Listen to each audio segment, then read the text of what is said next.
In this session, we would be learning the preparation of the reconciliation statement. We will be learning how to go about preparing reconciled statements to reconcile the profits between financial accounts and cost accounts using the given format.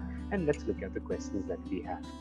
The question goes like this: from the following figures, prepare the reconciliation statement to determine the financial profit. So if you notice, the first item given to us in this question is net profit as per cost accounts, and they've given us some transactions. So based on these transactions, what is expected from us is that we will have to prepare the profit as per financial accounts. So that is what is expected from us. Okay, so let's go about solving this particular question. Okay, so dear students, we've just prepared the format of the reconciliation statement, and we are working this out for the first question. And please remember, whenever we prepare reconciliation statement, we will always start off with the profit as per cost accounts, and we are expected to calculate the profit as per financial accounts. So what is given to us is profit as per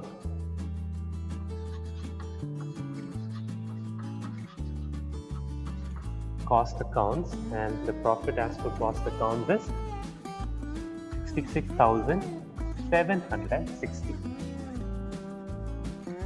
Okay, so this is what is given to us, and now let's start off with it. So what are the expenses that we have to add? Okay, what are the expenses that we have to add? What I would do is I would leave some space. I would also have the column where we have to subtract the transactions, and as and when we deal with the transactions one by one, we will go about either adding or we will be subtracting. So the first item that was given to us in the table was profit as per cost account that we've already incorporated into our reconciliation statement. The next one that we have is factory overhead. We have factory overhead that is under absorbed.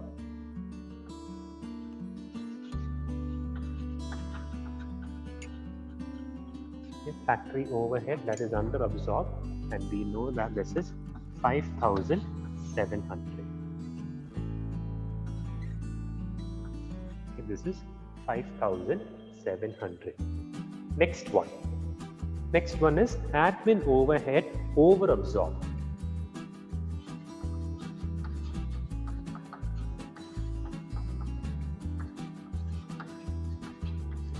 So this has to be added, and this works out to be 4,250. Okay.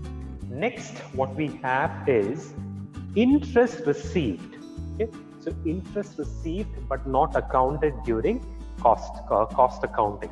So we know this is a financial income, and then what do we do with this? We will have to add. Okay, we will have to add this.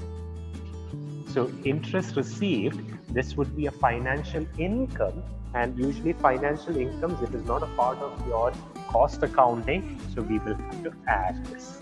We will have to add this to the profit of as per cost accounts, because whenever you receive an interest, what is the effect it will have on your profit? Your profit will go up.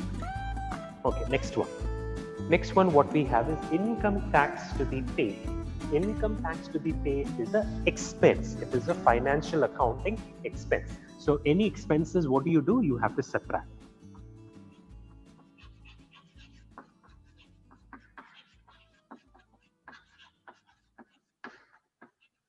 Okay, income tax yet to be paid. How much is this? This is 600. Okay, this is 600. Okay, next what we have is bank interest credited into financial in financial records. So what is this? This is again a financial accounts income. It's a financial income. So here bank interest, this again we will have to add. And how much is this? This is 230. 230. Okay, this is 230. Okay, so this has to be added. Next, what we have is dividend amount to be apportioned. So dividend amount and any apportionment that we have to carry out, please remember these are financial accounting expenses. Okay, these are financial accounting expenses.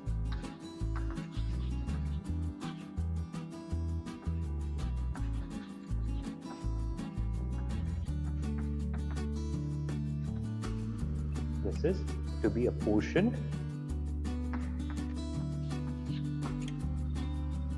This is 1200.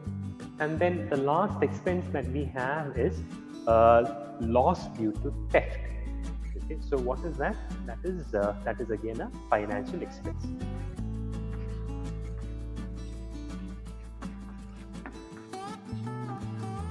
Loss due to theft is, this is 260. Okay, so I think we pretty much done most of the items, and now what we have to do is we have to go about calculating this. So now please remember, in reconciliation statements, it is whatever transactions that has to be added, you have to take the total separately, and whatever transactions you have to subtract, that also has to be totaled separately. Okay. And then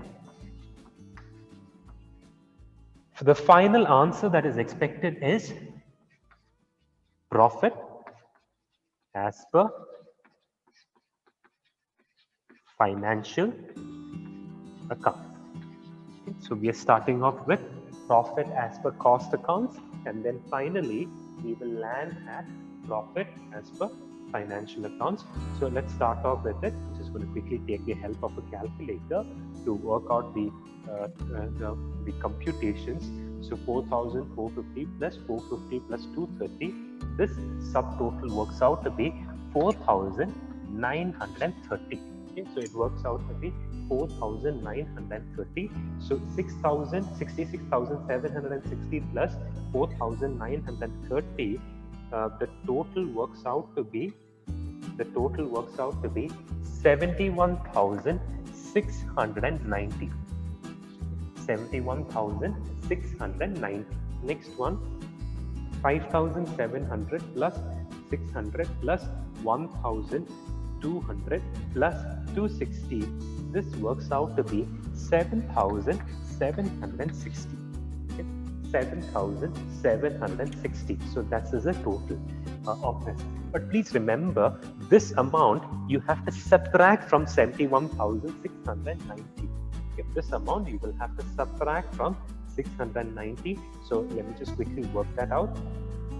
This works out to be 63,930. This is 63,930. So from 71, so what I've done over here is 66,760 was my profit as per cost accounts. The total of all the amounts that I have to add is 4,930. So if I add this to that, I will get 71,690. From this, I have to subtract 7,760, and the net amount that I get is 63,930. And what is the significance of 63,930? This is the profit as per financial accounts. So with that, we have completed the preparation of the reconciliation statement. Okay, we've completed the preparation of the reconciliation statement for this particular question.